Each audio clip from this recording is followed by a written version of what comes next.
31 de março de 1993, o ator Brandon Lee, filho do lendário Bruce Lee, morre no set de filmagens do filme O Corvo, em um acidente muito misterioso. No vídeo de hoje vamos voltar no tempo e tentar entender o que de fato aconteceu naquela noite, que marcaria para sempre o cinema mundial. Lee nasceu em 1º de fevereiro de 1965, em Oakland, na Califórnia. Ele veio como um presente de casamento para os seus pais, que tinham completado um ano do matrimônio. Brandon teve uma infância bem tranquila e era muito amado pela sua mãe, Linda Emery, que era professora universitária, e seu pai, Bruce Lee, que começava a ficar famoso levando as artes marciais para o mundo do cinema. Ele passou boa parte da sua infância em Hong Kong junto da sua família, e desde que começou a dar seus primeiros passos, seu pai começou a ensiná-lo o estilo Jeet Kune Do. Com apenas 6 anos de idade, ele já era capaz de partir uma tábua ao meio com um chute. Desde cedo, Brandon conviveu com visitas de celebridades que iam até a casa dos Lee para treinar diretamente com seu pai. Entre eles estavam nomes como Chuck Norris e o jogador de basquete Kareem Abdul-Jabbar. Por isso, os amigos de Brandon tinham até um pouco de medo de visitá-lo, porque sempre tinha algum famoso por lá. Ele seguiu treinando com seu pai até os 8 anos de idade, quando Bruce acabou falecendo de uma forma estranha e cheia de teorias, isso em 1973. Depois disso, ele se mudou para Los Angeles junto da sua irmã e também da sua mãe. Durante toda a vida, Brandon lutou muito para lidar com o peso de ser filho do lendário Bruce Lee.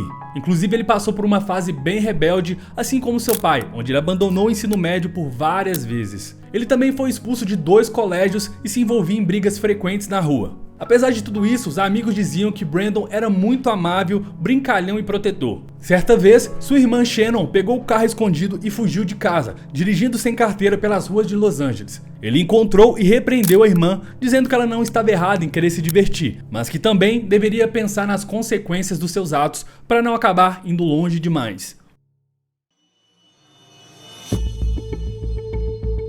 O tempo passava e Brandon crescia com um só sonho: se tornar um ator de drama e construir uma carreira longe da sombra do seu pai. De início, ele não queria nenhum papel desses que enchiam as telas do cinema nos anos 80 e 90, onde um cara batia em vários bandidos para salvar o mundo ou alguma pessoa, bem nessa pegada dos filmes do Stallone e do Schwarzenegger. Mas o talento que Brandon herdou do seu pai para as artes marciais era uma coisa inegável. Sendo assim, quando ele tinha apenas 20 anos de idade, depois de se formar em teatro, ele acabou ganhando um pequeno papel na TV. Uma participação em Kung Fu, o filme, que foi lançado em 1985. Nesse filme, Brandon interpretou um assassino mortal e suas cenas de luta impressionaram bastante o público. Já no ano seguinte, ele foi protagonista de um longa chinês Legacy of Rage, ou Sede de Vingança, como ficou conhecido aqui no Brasil. A sua atuação nesses filmes acabou abrindo as portas para que Brandon entrasse de vez no mundo do cinema. Mas ele ainda gerava muita desconfiança dos produtores, que ainda não colocavam tanta fé nele, o que sempre lhe rendia só papéis em filmes de ação. Com sua carreira em ascensão, Lee assinou um contrato para interpretar Eric Draven em O Corvo, um personagem sombrio e melancólico tirado dos quadrinhos escrito por James O'Barr.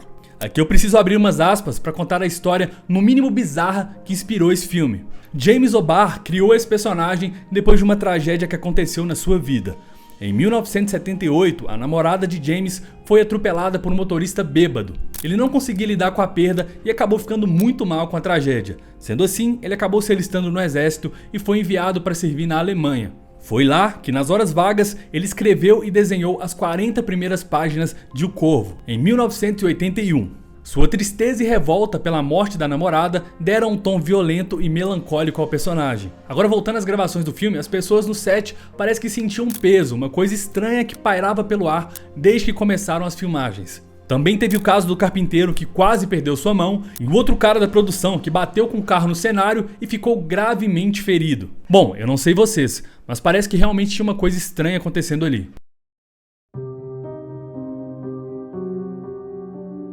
Pra quem nunca viu o filme, a história segue o Eric, que é um músico metaleiro, membro de uma banda que está prestes a se casar com sua noiva. Inclusive, a data que eles escolheram para o casamento foi o Halloween. Só que na noite anterior ao casamento, uma gangue de bandidos invade a casa deles e mata os dois. Inclusive, judiam bastante da noiva do cara. E é bem aí que entra a lenda do corvo, de que quando uma alma precisa se vingar depois de algo tão sério que sofreu, um ano depois essa alma volta à vida para resolver aqueles problemas por intermédio do corvo. Então o Eric sai ali da sua sepultura e, guiado pelo corvo, ele vai atrás da gangue, pegando um por um dos membros que fizeram aquilo com ele e sua noiva. O filme é extremamente sombrio e 90% dele se passa durante a noite. Apesar de todos os acidentes no set do filme, as gravações já estavam terminando e a obra já estava quase concluída, quando eles foram gravar uma cena de flashback, onde o Eric, depois de se transformar no corvo, vai se lembrando da noite em que ele e sua noiva foram atacados pela gangue. E é justamente nessa cena que o pior aconteceu.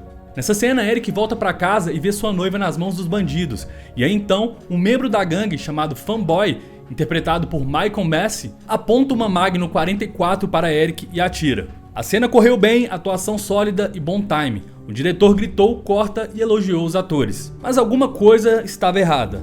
Por algum motivo, Brandon Lee continuava deitado no chão. Brandon realmente tinha levado um tiro, que acabou perfurando a bolsa de sangue falso que o ator segurava e acertou o seu abdômen.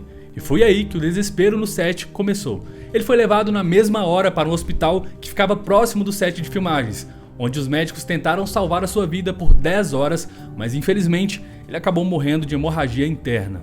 A curta carreira de Brandon Lee chegava ao fim aos seus 28 anos de idade. Mas o que de fato aconteceu naquela noite?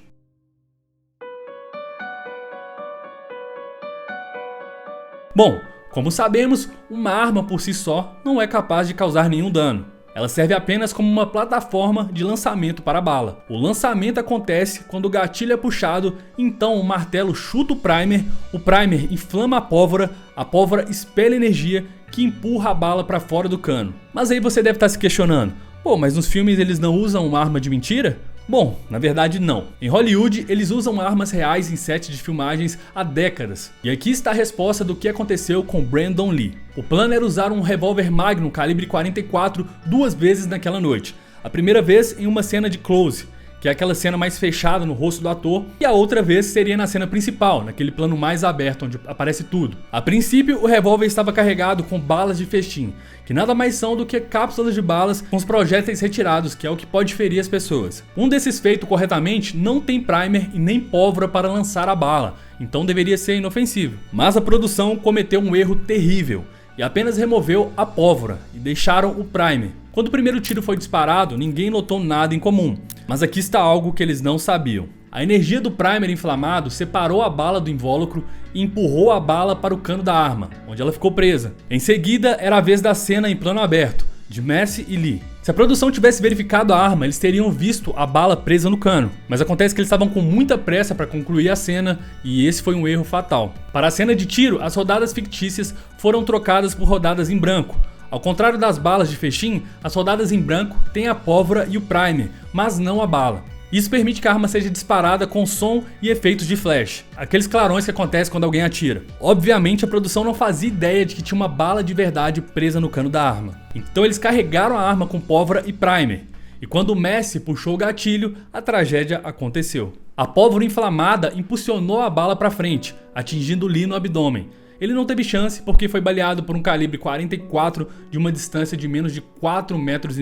O vídeo com a filmagem do acidente foi usado nas investigações e depois permanentemente destruído como parte de um acordo judicial. Houve muita negligência durante as investigações e foi concluído que não havia base para uma acusação criminal. Com o apoio de Eliza Hutton e Linda Emery, respectivamente noiva e mãe de Brandon Lee, o diretor Alex Proyas decidiu concluir as filmagens de O Corvo, já que a maior parte do filme já estava pronta. Para vocês terem uma ideia, faltavam apenas 8 dias para concluir as filmagens completas do filme. Assim, o ator Chad Stahelski, que era amigo de Lee, foi escalado como dublê e as cenas restantes puderam ser completadas, com a utilização de efeitos especiais para a reposição do rosto de Lee.